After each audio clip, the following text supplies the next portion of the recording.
Buenas noches, bienvenidos a 8 en punto. Gracias por acompañarnos. Nuestros temas para la reflexión de esta noche: la institucionalidad del país, entendido esto como el papel de la Fuerza Armada, el Tribunal Supremo Electoral y desde luego conversar un poco sobre elección del fiscal general de la República, un proceso que está abierto en Asamblea Legislativa y que los diputados solo tendrían hasta el día de mañana para tomar decisión, o el tema se pasará hasta el próximo año. Pues bien, para conversar sobre estos temas nos acompaña en nuestros estudios José María Tojeira, director del Instituto de Derechos Humanos de la Universidad Centroamericana, UCA. Padre, bienvenido, buenas noches, un gusto. Encantado de estar con ustedes siempre. Excelente. Padre, para comenzar, bueno, varios temas en la agenda, ¿no? Un poco decíamos sobre el tema de institucionalidad, y imposible de dejar de hablar de institucionalidad y no ver todo este tema que tiene que ver con la Fuerza Armada, sobre todo por las declaraciones que usted ya habrá conocido la semana pasada que dio el ministro de la Defensa, el general David Munguía Payés, cuando habla o hace referencia a un escenario de un posible fraude y de cómo puede reaccionar la Fuerza Armada. ¿Cómo asienta este tipo de reacciones, de declaraciones en el contexto de campaña abierta que tenemos en nuestro país sobre la elección presidencial? Es un poco desconcertante, ¿verdad? Yo creo que un ministro de Defensa, y además si es militar, pero aunque no lo fuera, no puede hablar de esa manera, ¿verdad? Es decir, no hay ninguna posibilidad, creo yo, de que haya un fraude electoral. Es decir, hablar de fraude hoy es imaginar y es pensar, yo creo que tonterías, ¿verdad? Es decir, yo más bien hubiera pensado que, porque el fraude se comenta en el contexto de la elección de Nayib, entiendo yo, ¿verdad? Yo hubiera pensado que si quisieran hacer alguna trampa, lo más fácil sería tratar de manipular a la Corte Suprema, pero ya hemos visto que la Corte Suprema da una sentencia diciendo que no es inconstitucional la presentación de Nayib Bukele a las elecciones. Yo creo que el Tribunal Supremo Electoral ha dado bastantes garantías. Puede haber estas dificultades que tienen con los prestadores de servicios, pero hablar de fraude yo creo que es algo irresponsable. Que lo diga el ministro de Defensa y de que los militares son los encargados de que no haya fraude, cuando ellos eran los que hacían los fraudes antiguamente siempre, ¿verdad? Porque en tiempo del PCN eran los militares los que hacían los fraudes, pues da un poco de risa por un lado, pero otro da preocupación porque no hay derecho a que un militar y un ministro de Defensa hable de esa manera. Es decir, si otra institución del Estado salvadoreño o del gobierno o la Procuraduría de Derechos Humanos lo hablara, podríamos tomarlo en serio, pero el ministro de Defensa no es el indicado para hablar de esto. Ahora bien, esto ocurrió poco después también que justamente cuando Nayib Bukele convocó a parte de su militancia a protestar ante el Tribunal Supremo Electoral, ¿no? En horas de la noche, se recuerda usted, hace más o menos 3 semanas, y que también se habló de un posible fraude, ¿no? Y que después toda la discusión que se abrió sobre el tema de los pantones, los colores, sí, de la bandera, ubicación ahí, sí. La disposición de la papeleta, pero entonces el otro, digamos que en el contexto, fraude se ha escuchado en el contexto de las declaraciones de Nayib Bukele y después del ministro de Defensa. Hay quienes estaban asociando que había entonces ahí una relación Y yo la verdad es decir, el hablar de fraude me parece irresponsable tanto en boca del ministro de Defensa como también en boca de los partidarios de Bukele. Es decir, porque el que se cambie ligeramente el color no significa fraude, significa una irregularidad que se puede reclamar, etcétera. Es decir, yo creo que hay mecanismos suficientes para reclamar una irregularidad sobre la tonalidad de los colores, pero elevarse de tonos de colores a fraude me parece desproporcionado, honestamente. Ahora, el Tribunal Supremo Electoral es la máxima institución en materia electoral, ¿no? O sea, claro. Y la otra parte que tiene que ver con la institucionalidad también, justamente la Sala de lo Constitucional. Usted recordaba hace algunos minutos que justamente la Sala de lo Constitucional emitió una resolución, y esto fue el pasado 14 de diciembre. Creo que tenemos ahí el full pantalla para mostrárselo a propósito a nuestros televidentes, porque es el comunicado, ¿no?, de la Sala de lo Constitucional que resolvió la demanda del proceso de inconstitucionalidad. Y ese es el tuit, por ejemplo, después sale el comunicado. Esta decisión la tomó el pasado 14 de diciembre. Y acá está hablando de que el demandante argumentó que la inscripción de Bukele vulneraba algunos artículos constitucionales, pues su precandidatura adolecía de fraude, de ley y transfugismo. Y más adelante entonces dice el fundamento de la Sala de lo Constitucional que para declarar improcedente dicha pretensión fue que el demandante había realizado un planteamiento con defectos argumentativos. Además, omitió argumentar que el señor Bukele haya desempeñado el cargo de diputado o miembro del Consejo Municipal en relación con un partido político. Es lo que tenemos, es lo que ha ocurrido justamente esta tarde que usted hacía referencia, ¿no? O sea, ¿cómo ve entonces en términos de cómo está operando la institucionalidad en el país y en este caso el Tribunal Supremo Electoral y ahora Sala de lo Constitucional, que es la primera resolución, por cierto, que emite, exacto, ¿no? Sí. Bueno, yo creo que la institucionalidad en el país ha ido progresando después de los acuerdos de paz notablemente, tanto en la aparición de nuevas instituciones democráticas como en el funcionamiento digno y decente de las instituciones. Sí creo que se ha limitado esta institucionalidad, se ha limitado a aspectos más de la, llamemos así, de la democracia formal, que son importantes, ¿verdad? No estoy negando eso. Hay otros aspectos de la institucionalidad, especialmente en los servicios sociales o incluso a veces dentro del sistema de justicia. Una cosa es la Corte Suprema, otra cosa es el Poder Judicial en su conjunto, que tiene fuertes irregularidades. Otra cosa es este tipo de servicio a la población en los que la institucionalidad con frecuencia es floja, es irregular, comete errores, y es difícil corregirla, ¿verdad? Es decir, tanto en salud, educación, justicia, yo creo que hay irregularidades que muestran una débil institucionalidad en definitiva. Pero lo que corresponde a la formalidad democrática es importante. También uno ve quejas, o hemos presentado quejas, en la institucionalidad de la Asamblea Legislativa, es decir, que no cumplen sus propias normas, ¿verdad? Es decir, como en el caso de la elección de la propia Sala de lo Constitucional en el pasado, o el peligro que hay de que no elijan al fiscal pronto y nos dejen en una situación en la que algunos jueces no reconocen la autoridad del fiscal adjunto. Entonces, y tienen derecho a no reconocerlo desde su pensamiento jurídico legal. Entonces, bueno, a veces la institucionalidad falla en el funcionamiento de algunas de nuestras instituciones, pero en lo que es el orden democrático, sí yo creo que la institucionalidad se ha ido robusteciendo enormemente en todos estos años. De acuerdo, nos quedamos en el punto, hacemos la primera pausa comercial, volvemos. Banco Promérica cuenta con la garantía de rapidez en todas sus cajas, donde te atienden en 20 minutos o menos. Continuamos en 8 en punto, estamos conversando sobre el tema de institucionalidad en nuestro país, sobre todo que estamos cerrando el año, y nos acompaña el padre José María Tojeira, director del Instituto de Derechos Humanos de la UCA. Padre, le decía entonces, si tratamos de hacer una especie de evaluación de cómo ha estado entonces el año en términos de institucionalidad, en el contexto ya ahora sí de la campaña electoral, entonces, ¿cómo se puede evaluar? ¿Cuáles son los puntos que habría... Digo, si a usted le solicitaran una recomendación para este país, ¿qué tipo de recomendación se puede hacer? Sobre todo porque viene elección presidencial y siempre, digamos, la efervescencia, la campaña genera un poco de inestabilidad, ¿no? Que es casi, a veces se ve como algo normal, ¿no? De una campaña, pero ¿hasta qué punto se le puede dar un poco de dosis de sensatez a esto?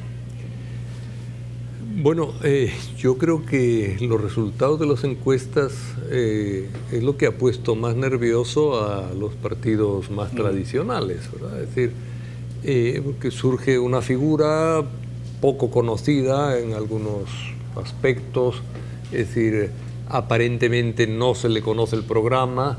Los otros partidos tampoco tienen un gran programa, aparte de las promesas generales que hacen, ¿verdad? Pero ya sabemos cómo funcionan, ¿verdad? Es decir, al haber un candidato que no se sabe cómo va a funcionar, creo que se produce nerviosismo. Pero yo creo que hay que confiar en la institucionalidad salvadoreña. Es decir, yo creo que la Corte en la parte superior, pues sí, ha tenido algunas cosas con las que uno puede no estar de acuerdo, pero en general la Sala de lo Constitucional funcionó básicamente bien y merece incluso alabanzas, ¿verdad? En la mayor parte de sus decisiones. Sí. La Asamblea Legislativa, bueno, es decir, yo no le tengo demasiada confianza porque he visto, es decir, que muchas veces se estanca, que las leyes tardan en salir, que hay pues muchos regateos, cosas. A veces toman una decisión importante como la de la minería, eso estuvo bien de parte de la Asamblea Legislativa, pero otras veces caen en unos estancamientos y en unas formulaciones de pensamiento y entran en un tipo de debate que es bastante ridículo, ¿verdad? Es decir, pero yo creo que ahí tampoco hay un peligro antidemocrático, ¿verdad?, en la Asamblea Legislativa, aunque funcione mal en muchos aspectos. Tal vez el problema antidemocrático que puede tener la Asamblea es el dejar instituciones descabezadas, como tuvieron la Sala, o como podemos temer que dejen a la Fiscalía durante un tiempo, ¿verdad?, o que el presupuesto se alargue demasiado en su aprobación. Yo creo que este tipo de cosas sí dañan al país, pero bueno, es decir, al final la protesta pública, la exigencia de la gente hace que al final actúe. Sí. En el caso, por ejemplo, de la recién electa Sala de lo Constitucional, ya decíamos, la primera resolución que hemos conocido públicamente ha sido esta, que tiene que ver con el caso de Nayib Bukele, ¿no?, donde declaran improcedente la petición de inconstitucionalidad, que por cierto ocurrió el 14, ¿no?, y se conoció hasta este día, pero este es como el primer punto. Uno que ocurrió antes, que no era una sentencia, y tuvo que ver con el caso de cómo abordar todo el tema, por ejemplo, de Mauricio Funes, y dijeron ahí entonces, bueno, esto simplemente lo vamos a manejar siempre con alguna reserva. Ha habido alguna crítica por eso, pero es difícil un poco juzgar en este momento cómo pueda la Sala estar actuando. Pregunto. Bueno, yo creo que ha empezado bien, ¿verdad? Es decir, tal vez unas primeras protestas que hubo contra los derechos humanos y algunas afirmaciones un poco ambiguas sobre algunas decisiones de la anterior Sala, yo creo que eso sí presentó un poco de malestar de parte, bueno, sobre todo de las instituciones de derechos humanos, ¿verdad? Pero creo que ha empezado bien, a pesar de algunas pequeñas manifestaciones de uno o dos, ¿verdad?, de los magistrados electos. Pero sí, yo creo que es seria, hay gente bien preparada. Carlos Sánchez, Kader, me parece gente muy bien preparada, técnicamente buenos, y que, digo, no van a ser personas que se dejen manipular. A los demás los conozco menos, no podría opinar de ellos. Sí. Pero sí hay gente ahí de confianza institucional, ¿verdad? Es decir, para mí, un abogado que sea técnicamente bueno es una garantía de que las cosas van a funcionar. A veces han puesto abogados técnicamente malos en la Sala de lo Constitucional, no en la última, ¿verdad?, no en la anterior, pero en otras han puesto gente técnicamente mala, deficiente, a veces ignorante de principios jurídicos incluso. Entonces, bueno, pues los resultados los veíamos con frecuencia, ¿verdad? Y en otras salas todavía hay esa ambigüedad de gente buena y gente mala, ¿verdad? Porque hay algunos abogados que realmente no tienen criterio, ¿verdad? Es decir, para algunos casos, jueces impregnados de machismo, para casos de litigio, violación de la mujer, etcétera, jueces, es decir, que son caprichosos, jueces que llevan la sentencia hecha, no la sentencia hecha, sino la decisión hecha en las audiencias preliminares, sin escuchar prácticamente a los abogados y a los defensores. Eso todavía es un problema que la Corte tiene que reparar, ¿verdad? Hay que arreglar, pero la Sala sí me parece seria. Sí. Ahora, mientras tanto, está abierta la discusión de elección de fiscal general de la República en la Asamblea Legislativa. Este mismo día, Comisión Política ha sesionado, padre, pero obviamente no han llegado a un acuerdo. Es decir, la posibilidad de emitir dictamen para poder elegir fiscal general de la República, por lo menos hasta este día, no se logró. La sesión plenaria es mañana. Habría que ver si mañana, antes de la sesión plenaria, se reúne Comisión Política nuevamente y pudieran someter a consideración un dictamen. Pero el punto era que dentro de todas las listas era recurrente el nombre, por ejemplo, al menos de dos, ¿no? En el caso de Douglas Meléndez, que es el fiscal general de la República, sí, ha estado presente ahí, pero todavía no se ponen de acuerdo. La gente, algunos diputados del partido Gana decían que la prioridad era votar sobre el presupuesto general de la Nación para 2019 y después proceder a elegir fiscal. Pero, ¿cómo ha visto el proceso de elección de fiscal general? Mire, en la Comisión Interamericana de Derechos Humanos ha habido una crítica muy fuerte. Es decir, no hay un proceso establecido para la elección del fiscal. Bueno, hay conversaciones, digamos, ¿verdad? Pero no hay un sistema de puntuación de la calidad de cada uno de los candidatos, no hay una revisión a fondo de la hoja de vida, no hay valoración de logros y defectos en el ejercicio profesional, no se mira la especialidad ni se valora. Es decir, a veces hay candidatos que son pues abogados especialistas en derecho administrativo, es decir, no en derecho penal, ¿verdad? Es decir, y sin embargo en la valoración no se tiene en cuenta eso, ¿verdad? Es decir, que se tiene en cuenta nada más, creo yo, la capacidad de manipular la fiscalía o hacer alianzas, etcétera. Es lo que pasó con el fiscal anterior a Douglas Meléndez, ¿verdad? ¿El caso de Luis Martínez? Sí, Luis Martínez pusieron a un hombre que había estado siempre en el campo del derecho administrativo, civil, etcétera, y de repente se encontró en el campo de lo penal y con unas relaciones previas con determinados grupos de poder económico que le llevaron a manipular la fiscalía, en definitiva, en beneficio de otras personas. Ahora lo está pagando. Bueno, yo creo que ese modo de elegir, más basado en simpatías personales o simpatías de un partido, etcétera, sí es un modo de elegir muy irresponsable, ¿verdad?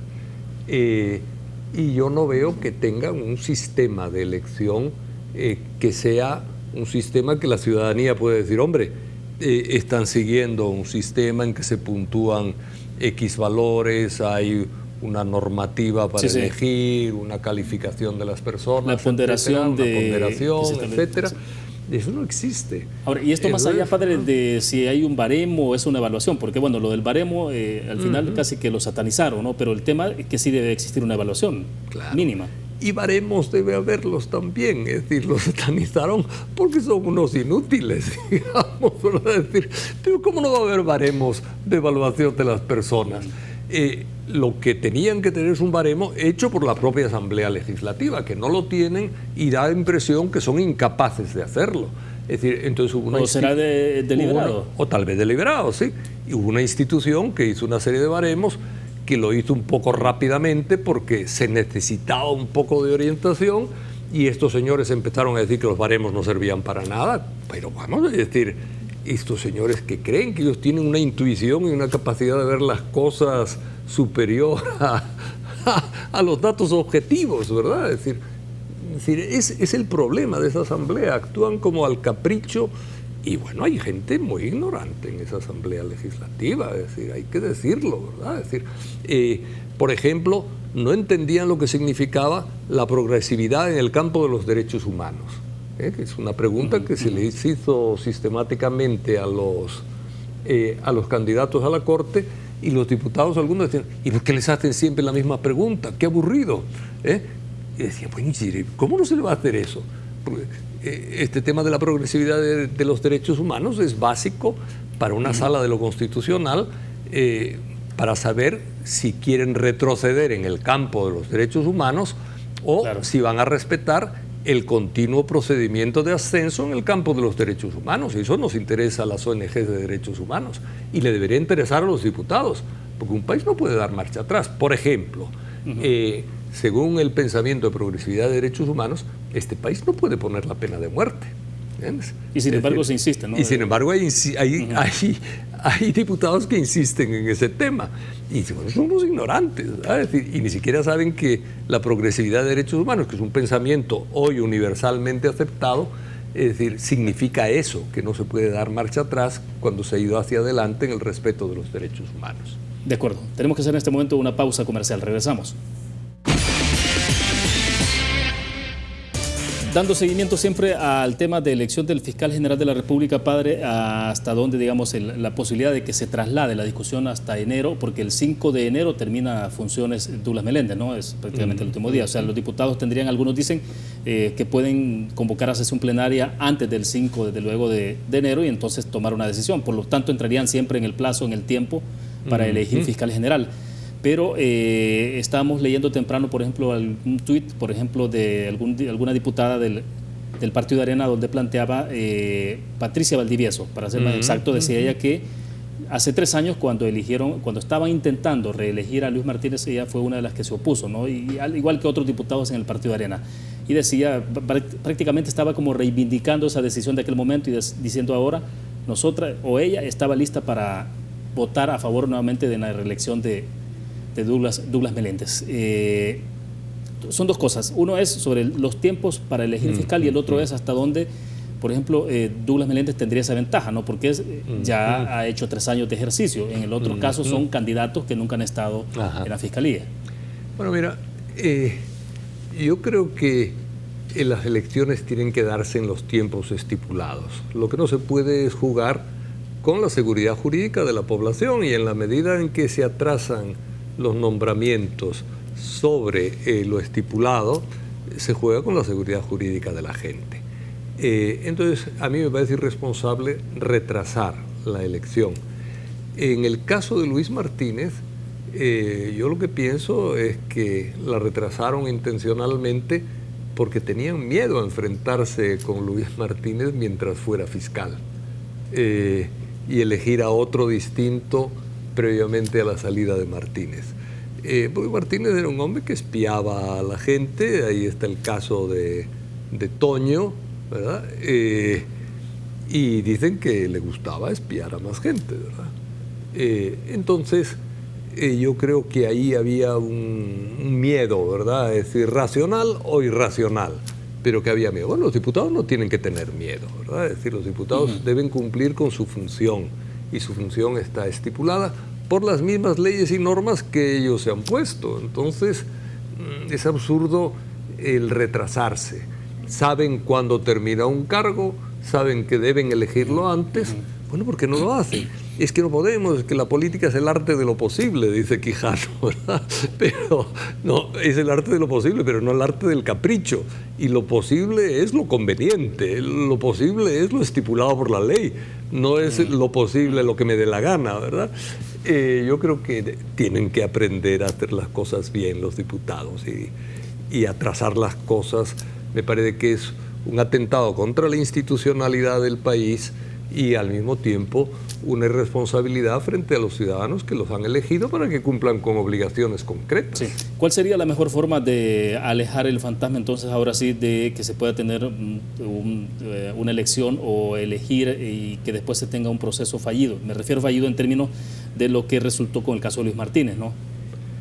Bueno, yo sí creo que en el caso de Luis Martínez no hubo un análisis serio de su hoja de vida, ni de las relaciones que había tenido, ni de la situación económica en la que se encontraba. Ahora ha salido la situación económica en la que estaba él, que decían que era de una deuda, dicen. Que eso se debió conocer antes, ¿no? Algunos sugieren de que en este tipo de elección debería de someterse incluso al escrutinio muy personal del estado financiero de la persona. Pues eso es evidente, ¿verdad? Es decir, un fiscal general que llegue cargado de deudas o cargado de compromisos políticos o porque deba favores a otros o cargado de, por ejemplo, un candidato a fiscal que haya apoyado en su momento el decreto 743 que negaba a los ciudadanos el acceso prácticamente, ¿verdad?, a la sala de lo constitucional, en la práctica, ¿verdad? No negaba el acceso, pero negaba los resultados positivos de parte de la sala o los dificultaba mucho más.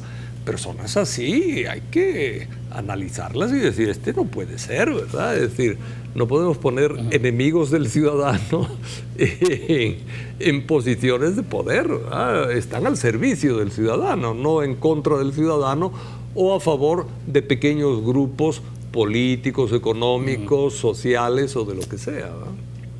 Ahora, retrasar el proceso de elección de fiscal más allá de diciembre puede complicar, digo, porque también está el desarrollo de la campaña, ¿no?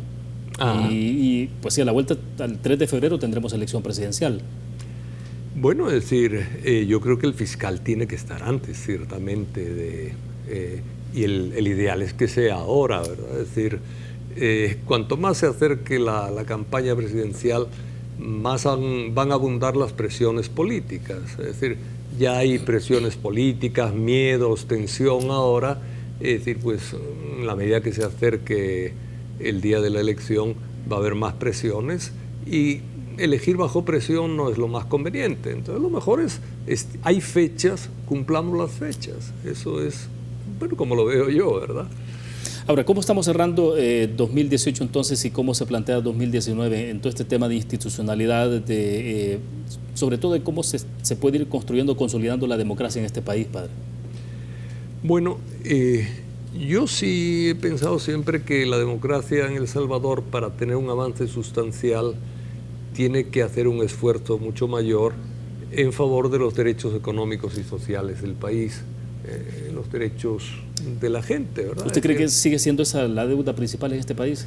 Yo creo que sí. Derechos económicos y sociales. Yo creo que sí, porque de la falta de derechos económicos y sociales se desprende muchas de las plagas que tenemos, el problema de la migración, el problema de la violencia, etcétera, ¿verdad? Es decir, mira, por poner el tema educación, ¿no? Es decir, estamos graduando al 40% de los muchachos en edad de graduarse, un 60% queda fuera, quedan fuera pues sin la preparación adecuada para un trabajo decente, quedan fuera muchas veces en la calle, sin trabajo. Es decir, incluso ese 40% tiene una desigualdad y una inequidad en los resultados educativos impresionantes. Ahora no recuerdo yo con exactitud cuánto es el número de colegios públicos y de institutos y colegios privados, ¿verdad? Pero la proporción es aproximadamente, no sé si un 25, un 30% privados, y un 75% por ahí públicos, ¿verdad? Sin embargo, si uno ve la PAES y analiza el 10% de los mejores resultados, el 10% son 120 colegios, 80 son privados y 40 son públicos. Claro. Es decir, como que el dinero pesa demasiado en el campo educativo. Y si comparamos el 10% superior con el 10% inferior, nos encontramos con una diferencia en la calificación sobre 10 de 3.5 puntos, que es una barbaridad. Es decir, en general, en las pruebas internacionales se suele decir que hay inequidad educativa, es decir, algún tipo de injusticia educativa, si la diferencia entre el 10% superior y el 10% inferior sobrepasa 1.2 puntos, ¿va? Pero aquí estamos sobre 3. Y aquí estamos 3.5. Entonces digo, es una señal. Es decir, no solamente graduamos a poco de bachillerato, sino que además los graduamos con una enorme inequidad. Es decir, hay un sector importante del grupo que graduamos, es decir, que está muy mal preparado. Entonces, digamos, eso dificulta el acceso al trabajo, dificulta el acceso a la universidad, crea muchas veces fracasos personales, decepciones. Y bueno, un pueblo que tiene malos trabajos, que tiene decepciones en el deseo de progresar, etcétera, es un pueblo que acaba rebelándose. Es decir, no totalmente. Rebelándose me refiero a no una rebeldía política, que también puede darse, sino una rebeldía más primitiva. Es decir, gente que se decepciona y que si le ofrecen de repente dinero por hacer un traslado de droga de un lugar a otro, lo acepta, ¿verdad? O si puede hacer un negocio ilícito, lo hace. Si puede hacer trampa, lo hace. ¿Por qué? Porque se sienten demasiado vulnerables y marginados por la sociedad. Entonces, yo sí creo, y no solamente en educación, hay otros campos en los que se debe invertir mucho más. En el caso de la justicia, es decir, esta muchacha que acaban de absolver pasó 20 meses preso, Imelda. El caso de Imelda. Y no hubo presunción de inocencia. Es decir, que está en la Constitución la presunción de inocencia. Nadie la tuvieron con presunción de culpabilidad durante 20 meses. Es decir, bueno, esto hay que mejorarlo. Este sistema judicial tiene la presunción de inocencia en la Constitución y al 80 o 90 o 95% de los que son acusados les da la presunción de culpabilidad, los mantiene presos. Sí. Eso no puede ser, hombre. Bien, hacemos la última pausa comercial. Cuando regresemos, sí me interesa que nos pueda... Bueno, ¿cómo se ve a la luz de las propuestas de los partidos políticos o de lo poco que se puede conocer de propuestas? Este tema entonces de economía y seguridad, ustedes en AUCA tuvieron de manera individual a cada uno de los representantes de las fórmulas presidenciales, ¿no? Y el fin de semana anterior, obviamente, vimos el debate que se generó en la Universidad de El Salvador. Vamos a la pausa, regresamos. Bien, estamos al cierre de 8 en punto. Padre Tojeira, bueno, ustedes en las encuestas han dado seguimiento, ¿no?, sobre un poco la sensibilidad, la preocupación de la población en este país sobre dos temas centrales que tienen que ver con la seguridad ciudadana y de luego la situación de la economía del país, de la familia particularmente. Entonces, a la luz de lo que los candidatos presidenciales están planteando hasta este momento, ¿qué tanto están respondiendo a ese clamor de la ciudadanía que tiene que ver el tema de seguridad y economía? Mire, los candidatos prometen muchas cosas, ¿verdad? Es decir, pero uno se queda siempre con la inquietud de decir, bueno, ¿cómo van a financiar eso? Es decir, hay realidades que son previas a las promesas, que es, bueno, el cálculo de la capacidad y de la posibilidad de los gobiernos de hacer las cosas. Miren, con el Plan El Salvador Seguro, el PNUD y otras instancias internacionales hicieron un cálculo, junto con gente también del ministerio, de lo que costaría poner en 10 años la educación de El Salvador a nivel de primer mundo, incluyendo educación inicial hasta bachillerato, de los 0 a los 18 años. Y lo que costaba es, sobre el presupuesto actual, que anda por los 900 millones y un poco más para educación, 1.200 millones cada año más, sobre el presupuesto ordinario. Es decir, subir el presupuesto de 900 que ha estado ahí en los últimos años, subirlo a 2.200 prácticamente, ¿verdad? Que sería llevarlo más o menos al 6% por lo menos, quizás 5 o 6% del PIB. Del PIB. Entonces, eso para poner la educación al día. Ese fue un cálculo económico. Bueno, pues no se ha hecho nada. Más bien, después de hacer el cálculo, el año siguiente bajó el presupuesto en educación. El siguiente volvió a bajar otro poquito. Ahora creo que este año quieren subirlo un poco. Pero se mueve siempre en ese nivel de 900. Bueno, aquí nos hablan de que apuestan por la educación infantil. Ojalá sea cierto, porque es indispensable, ¿verdad? Y que van a mejorar la educación, etcétera, etcétera. Pero uno dice, ¿con qué recursos? El ministro actual de Educación me decía que cuando empezó el ministerio, su trabajo en el ministerio, hizo una evaluación de la situación física de las escuelas y me dijo que si hoy quisiéramos arreglar y dejar nítidas todas las escuelas de El Salvador, nítidas, buen techo, puertas, o sea, solo ventanas, la parte de infraestructura, la parte ¿no? física de infraestructura, habría que gastar $900 millones. Perdón, $600 millones. Me dijo, es el cálculo que hemos hecho. Eso me lo dijo al principio del programa El Salvador Seguro. Ahora, ¿verdad? sin entrar en la parte calidad, solo infraestructura. Sin entrar en la parte calidad, solo infraestructura. Entonces dice uno, bueno, es decir, estoy seguro que todavía sigue habiendo escuelas con fallos en los inodoros, en los muros, en las puertas, en las ventanas y en los techos, ¿verdad? Entonces dice uno, bueno, es decir, cuando prometen tanta cosa, que hagan cálculos, ¿verdad? Que digan, tenemos estos déficits y vamos a ver cómo arreglamos esto. A mí me llama la atención que prometen muchísimo, pero nadie ha hecho una propuesta de reforma fiscal, ¿verdad? Y dice uno, bueno, yo creo que es necesario una reforma fiscal en este país, porque la fiscalidad no da para sacar adelante este país y llevarlo hacia un ritmo y un rumbo de país desarrollado. No da. Y entonces dice, bueno, si la fiscalidad no da, es decir, claro, pretender que nos regalen dinero, algo nos van a ayudar, pero no en la proporción de resolver todos nuestros problemas. Con endeudamiento no tenemos mucha capacidad porque tenemos un endeudamiento ya muy alto. Entonces, dice uno, se habla, se promete, etcétera, pero miren, es decir, hay que pensar una reforma fiscal Y yo creo que una reforma fiscal progresiva, porque la situación del país no está para una reforma fiscal que venga a aumentarle nada más el IVA, que es la cosa más fácil de hacer, aumentarle el IVA a la ciudadanía. Eso. ¿Usted vería en perspectiva, por ejemplo, el impuesto predial y algo Yo más creo que el eso? impuesto predial, el impuesto sobre la herencia, es decir, bueno, son impuestos necesarios, ¿verdad? Es decir, en el país. Es decir, no puede ser que... Y el impuesto de la renta yo creo que hay que subirlo también. Es decir, eso yo sí creo que hay gente que tiene mucho dinero. Es decir, Ahora, siempre se argumenta sobre el tema de que efectivamente de eficiencia en la administración del recurso y que efectivamente se devuelva en obra social, ¿no? eso también es cierto, pero miren, la eficiencia hay que mejorarla, eso es real. Pero yo creo que no basta con la eficiencia en el recurso. Llevamos hablando de la eficiencia en el recurso por lo menos desde el fin de la guerra, ¿verdad? Es decir, que hay que ser más eficientes, etcétera.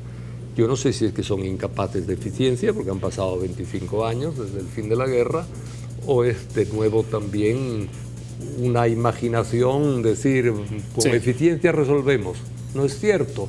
O con evitar la ilusión, hay que evitar la ilusión y la evasión de impuestos. Totalmente cierto. Pero no resolvemos con eso. Sí, y habrá que seguir insistiendo entonces en la parte financiera. ¿Cómo financiarán todas sus promesas, ¿no? Que ese es el punto central. Esa es la pregunta, y hasta ahora yo no le he oído realmente respuestas convincentes a ningún partido político, a ninguno de los cuatro. Bueno, se nos fue el tiempo. Gracias, padre, por compartir con nosotros. Encantado muy gentil, muy amable. Contigo y con tu audiencia siempre. Bueno, excelente. Bien, terminamos de esta forma, 8 en punto. Gracias a ustedes que nos acompañaron. Les invitamos a que se queden con Sin Su Permiso. Buenas noches.